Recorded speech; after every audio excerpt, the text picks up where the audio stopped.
Without alluding to anything in particular, let us take a definite case. Say that someone wishing to pass through the stages of initiation, or having already done so, has a personal relation to someone else based on immediate personal feeling and emotion. Let us suppose that this relation of a spiritual seer who is about to be initiated or has already made steps towards initiation is a definite personal relation between two human beings based on mutual attraction, such as it awakens in the life of the senses, possibly out of a confiding love, so that, and I mean this in the highest sense, there is physical interplay between the two. Let us assume something of this kind to be present, and the one who was a spiritual seer was wishing to make investigation about the person towards whom he felt thus attracted during sensory existence.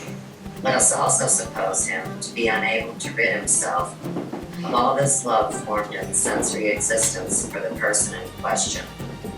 It would then be practically impossible for him to learn the truth about the supersensible being of such a personality. Oh, it is indeed necessary, however much one may love, however close a personal attachment one may feel in sensory existence, or try perversely to cast it all aside when trying to observe the supersensible. It may be that one feels a personal attraction such as this, and does not free oneself from the kind of fondness for the said personality that one would have in sensory existence. I bet you wonder why I'm bringing all this up. Okay, so here's the reason why, guys. They say that soon we're going to have these downloads and realize who we all are and what we've been in all of these lifetimes. So we can see how, even in the groups that we travel in and those we love, it would be a trickier situation if all of a sudden these things were exposed. So we'll pick up.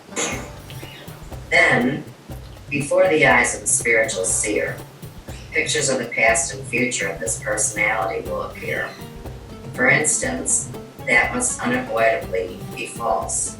Complete illusion may ensue. Therefore, anyone having a serious sense of responsibility in face of what is given from the realm of spiritual wisdom cannot be too careful when revealing to the world anything that happens in his own immediate circle, in the circle of those whom he is familiar. When there are indications of any occult results relating to what concerns the immediate person's circle of the investigator, it is always a safe rule to regard them as in the highest degree doubtful. Now, this is surely why questions go up when people do figure out who they are, and then other people's interpretations come in and they say, well, that can't be. We're just setting the story up. Okay. This is not said with reference to any particular fact, and that's because we cannot continue to take things personal. We have to look at it as a collective. It is merely said, and because for every occultist it is an objective fact, with this are connected, however, things that play throughout into higher spheres, one may say. With this is connected the fact that anyone wishing to make investigations into supersensible worlds is little adapted to get a basic conception of the right kind in relation to religious questions. If with his prejudice and personal feelings he is attached to any particular religious community, if he is more attached to one religious community than to another, or is indeed a propagandist of any religious community, one who has a leaning towards personally prompted propaganda can also not be an objective occultist. This is a statement that must indeed be made with all severity. There are conditions that we may be allowed to bring into relation with our karma of Western culture. In a certain sense, these make it not too difficult for a Westerner, when he has been made himself a little familiar with the basic demands of supersensible life, to form an objective judgment as to how we should place into human evolution the great event we call the mystery of Golgotha. I know that's something not too many people have heard of, and this is a new term, but we'll be defining that quite extensively. Okay. For how is it that so much of the darkness of life enters into religious life and into the way in which men understand it? Light is all that only wants to be concerned with the passing moment and has no wish to raise itself to the light of the Spirit and to all that is eternal enter religious life. Because everything related to religious life is intimately bound up with all things that are human egoism, not merely individual egoism, but the egoism of family, race, and people. From this point of view, and because there is a need that these things should be observed with complete lack of prejudice, let me call your attention to a particular phenomenon. Take one of Oriental descent. What part does his religious life play in regard to the founder of his religion when he considers the connection of his racial or national evolution?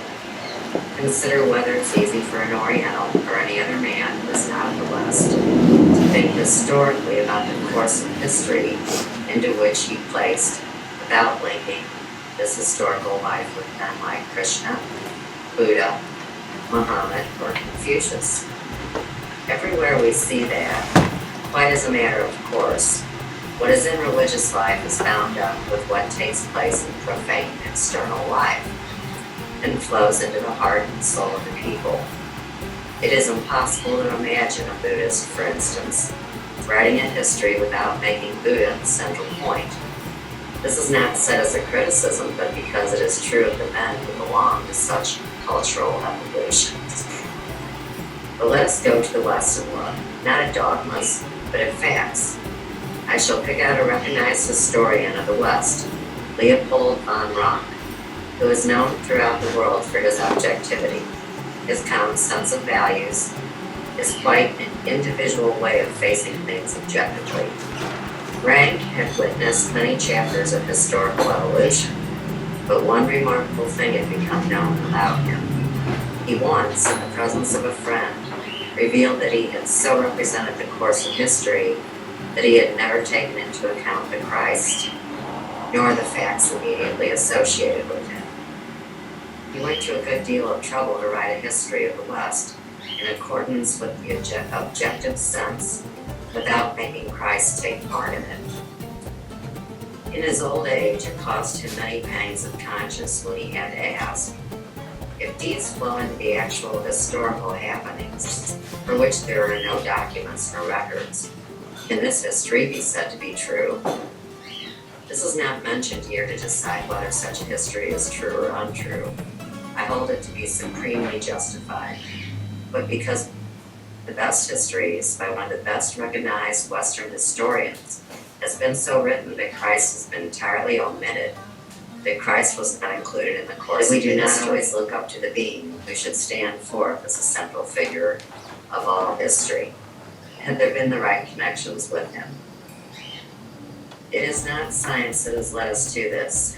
How has it come about? Let us throw light on this matter from another point of view. Where have the great founders of religion lived?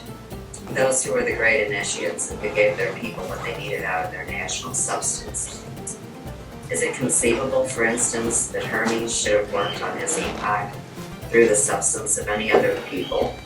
Or is it conceivable that Buddha should have worked in any other way than through the particular qualities of the race into which he was placed? Or should have sent his forces into them?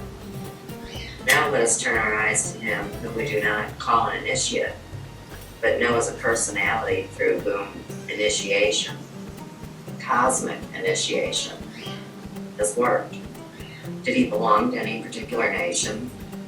He was born in an unknown corner of the world, far removed from great empires, and there the events were played out.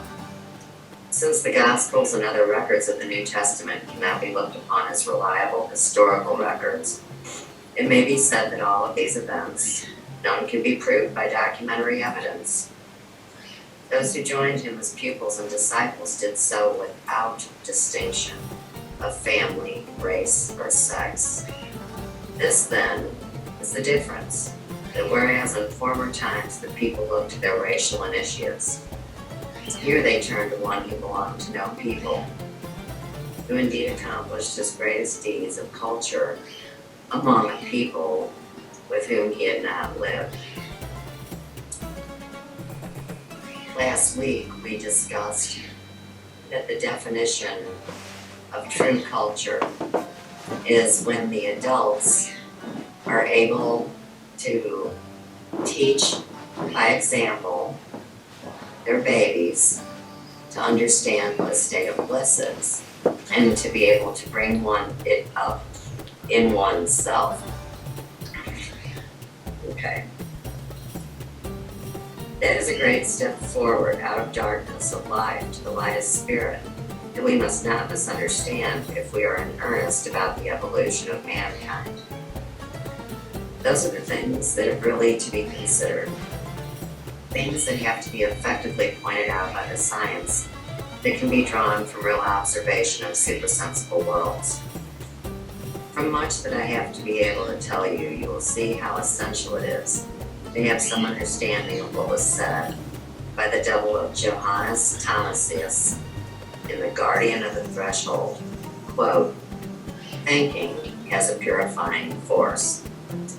This purifying force of thinking really works in such a way that it leads us out of the darkness into spirit light. It leads us away from the passing moment into eternity. But it is not willingly admitted that thinking has this purifying force. There is, however, something strange about the occult nature of I chose a dogmatic religion at the age of 12, and by my mid-20s, I couldn't hang there because of the dogma. So, maybe that's why we're having so many problems current time. If all these other experiences that we've had are now flooding into us, you can see where these things would tear at you. And pretty much every war that's ever been fought has been over control and religion. So, I have a little story that I need to share. And we spoke about the guardian of the threshold in the book Initiation, Eternity, and the Passing Moment. Keep in mind, I didn't come across these books until in my 40s. But now I'm going to share a story with you from my 21st year. And of course, the 21st year is when the spirit comes to the forefront and asks the soul, are you going to keep learning and growing? Or do you know it all? What path will you take? So, back in 1985, I've shared with you guys that I hung out with this famous psychic, and her name was Mama Lil. She was really something, and I did love her, and I worked a few shows with her, actually. She had told me that I was going to be her legacy in the way I tell the story to you guys.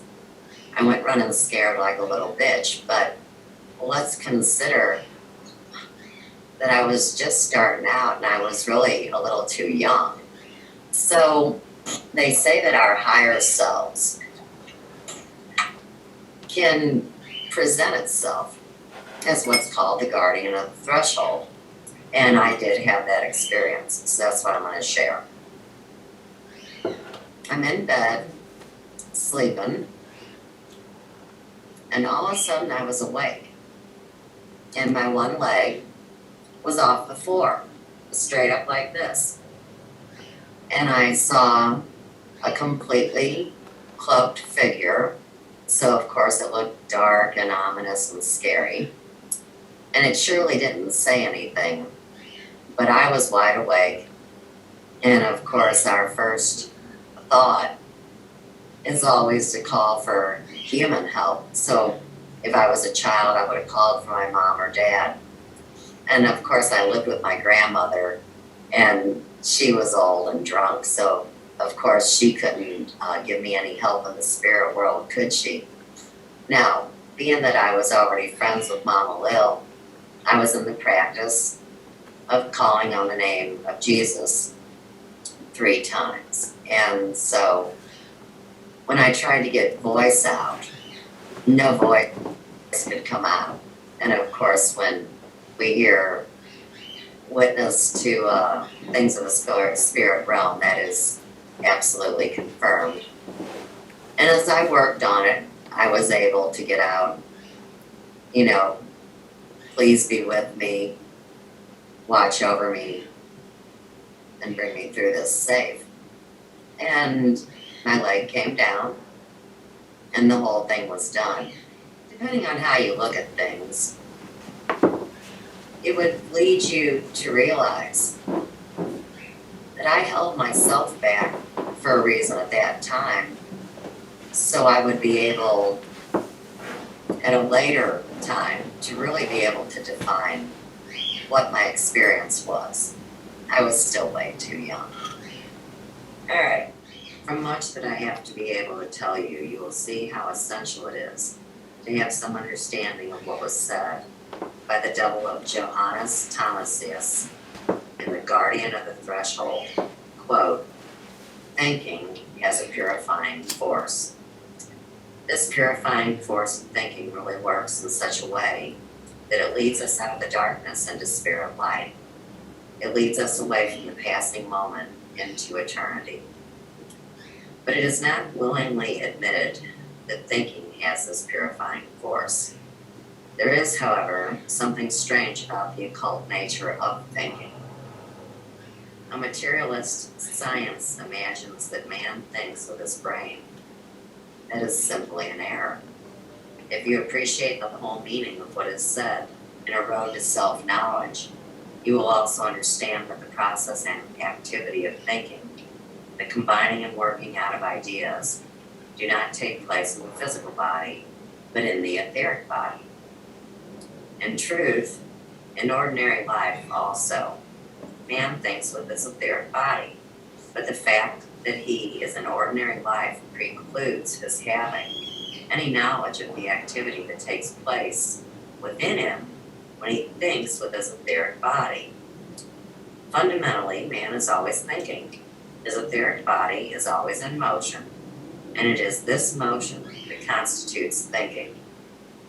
But of all this activity in the etheric body, it is only the reflection that comes into consciousness.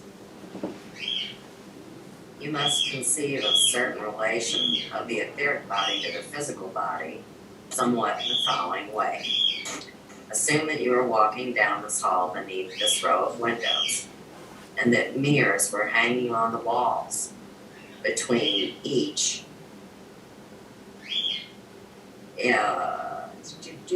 I lost my place. Sorry about that. Assume that you were walking down the hall beneath this row of windows, and that mirrors were hanging on the walls between each window. As you pass the first mirror, you see your face. Where there is no mirror, you do not see your face. But as you go on, you again see it, for there is another mirror that throws its image back to you. Your face is there all the way along, but you only see it when it is reflected. The etheric body is in a perpetual flow of thought, but it only becomes perception when the brain and the physical body reflects what is going on in the etheric body. This etheric body is there all the time, but a man ordinarily knows nothing of it. It is reflected by the brain, which is to be regarded as an instrument of reflection. And whenever life is reflected, it becomes conscious. That is why the physical body must be there, so that the etheric body, which actually does the thinking, may know something of this thinking. The brain itself, however, does not think, nor does the physical body. This thinking has its seat in the etheric body, and what a man perceives in his brain is just as little his thinking as what appears in the mirror as you. When a man wishes to take the first steps towards initiation, It is in truth as if you passed before all the mirrors, trying all the time to be inside yourself, and then became capable of experiencing what your form was like, so that you would perceive yourself outwardly, actually from within. I think one of the reasons why I can take this path with Steiner is because, as I've confessed to you guys, I have no religious dogma, and I guess that was easier for me to do than some people, because I wasn't indoctrinated into a religion in those early years, where I didn't realize that there was any other life besides what people told me there was. I chose a dogmatic religion at the age of 12, and by my mid-20s, I couldn't hang there because of the dogma. So maybe that's why we're having so many problems current time. If all these other experiences that we've had are now flooding into us, you can see where these things would tear at you. And pretty much every war that's ever been fought has been over control and religion. So, I have a little story